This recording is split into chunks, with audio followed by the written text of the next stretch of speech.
so much to talk to this man about, and he joins us now in the studio. Very good to see you, James. Good to see you. And the first thing, my friend, is you're in the news today, and there's a bit of a confusion about Glastonbury.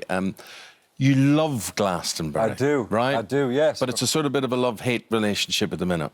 Yeah, I mean, I think there's been a lot made of it. It's kind of... Basically, I would love to be considered, I guess, credible enough to perform at those things. I think I was made to perform at Glastonbury and these big festivals. I'm a musician.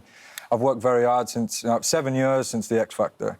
And, you know, I've tried to kind of... It's amazing that I've managed to sustain a career, you know. It's amazing what the likes of myself, Ollie Murs, Little Mix, we've been able to do, you know, to be considered viable enough to come from a show like that and then still be kind of relevant. And because there's a little bit of snobbery attached to being from a reality TV show. And maybe we get overlooked for things like that. And, you know, for me, it sucks because I believe, you know, I'm made for those kinds of things. Yeah, you want to do it. Yeah.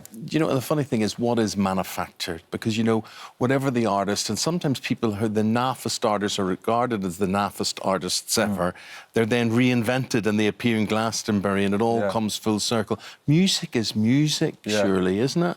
I believe so. And, you know, the manufactured thing, most of the people in my lane, I believe, are probably more manufactured than I was.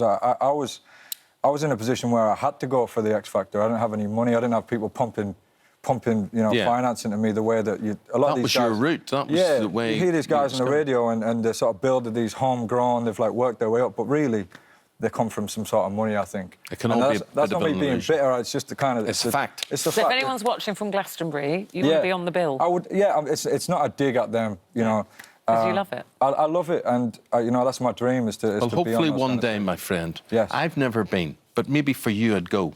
Yeah. That might be thank you, that's very kind. Yeah, I'd endure the mobile toilets and the mud and everything that goes with it. Yeah. Now, listen, you've recorded, you've got... we're going to play... This is your latest single, right? This one came out the 10th of May.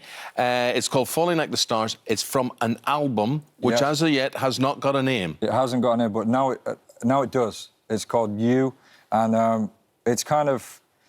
It's been difficult talking about what this song means because it's kind of in the same way that Say You Won't Let Go was. It's from my imagination. I'm inspired by other people's stories, and it's from the perspective of someone else and not necessarily me. Talking about, you know, the last album I did was very autobiographical. It was very, like, personal and self-indulgent, which was quite taxing to talk about all the time in these interviews and stuff. So I was always coming across serious and you know, heavy all the time. So this new album is about you. It's inspired by other people's stories.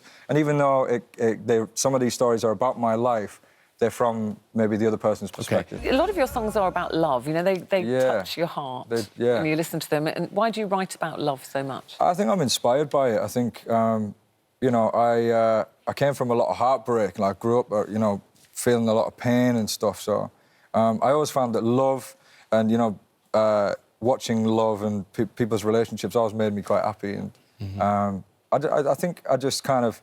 Maybe I feel it more than some other people just because it meant more to me when I was growing up. And do you have love in your life now?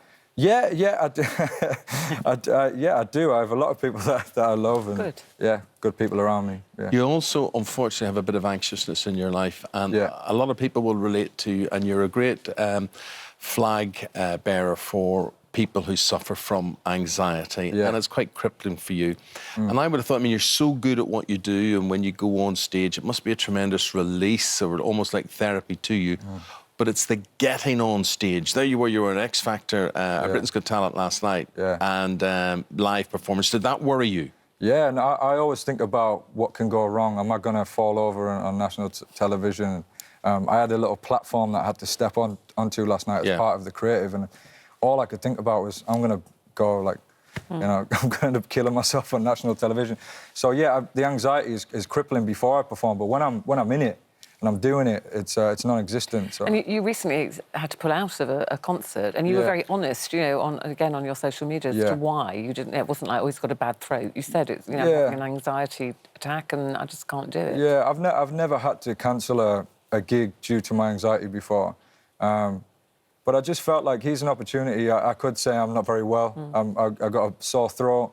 But here's an opportunity to be honest and say, look, I'm I cannot perform because I've got anxiety, and maybe in some way it will open up the topic again, and it will, you know, help to remove stigma. And you have talked about it before, and people are very grateful that you do talk about it, because it can happen to anybody, all walks of life, whatever you do for But then a let career. me ask you this. Why then would you put yourself in a new field? You're talking about becoming an actor. Yeah. Seriously? Yeah, well, kind of going back to what I was saying before is like, sometimes I feel like there's only so far I can go when you take into consideration where I came from.